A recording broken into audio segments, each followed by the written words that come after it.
bring a newborn baby home, they usually paint the room of the baby pink or blue.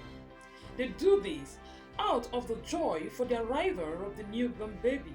So does the church, as the priest wears pink and we light the pink candle to represent the joy we feel at the coming of Christ at Christmas. You are welcome to the third Sunday of Advent, known as the Gaudete Sunday, and the lighting of the pink candle of joy, also known as the shepherd's candle, because of the joy experienced by the shepherd at the good news of the birth of the Messiah. The third Sunday of Advent and week is called Gaudete because rejoice is the first word in the entrance antiphon. Gaudete is the Latin word for rejoice or to be glad. Gaudete Sunday occurs 8 to 13 days before Christmas, and the nearness of the feast is the reason for the great joy. Rejoice in the Lord always. Again I say, rejoice. Indeed, the Lord is near. The Gaudete is a kind of counterpart to the Lateral Sunday.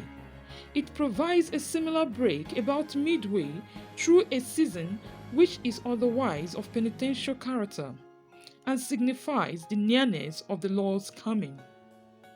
In joyful celebration of the Gaudete Sunday is the lighting of the rose or pink color candle, a change from the usual purple liturgical color or vestment of the priest to a pink color is a symbol of joy and rejoicing from the usual Advent penitential mood, and a shift from the tone of expectation of Christ's coming to one of rejoicing at the arrival of God's kingdom with the coming of Jesus. There is a peculiarity with Christmas.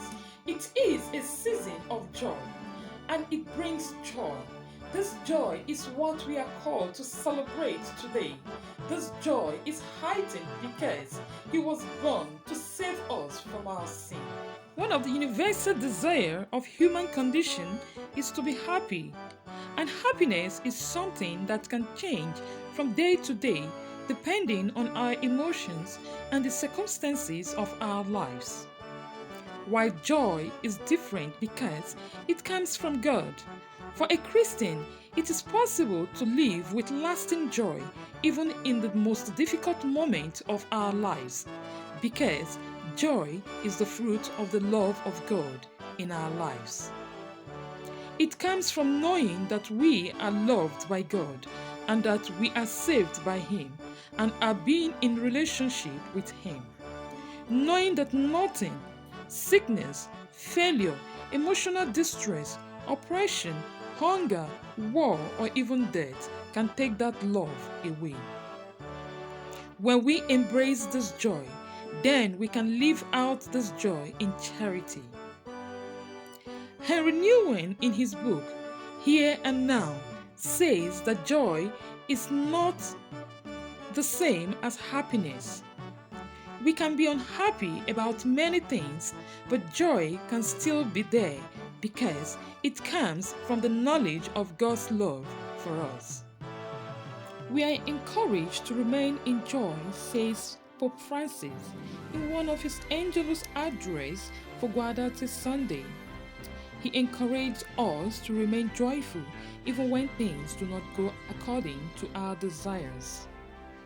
Anxieties, difficulties, and sufferings permeate our lives, and so many times the reality around us seems to be inhospitable and arid, like the desert in which the voice of John the Baptist resounded.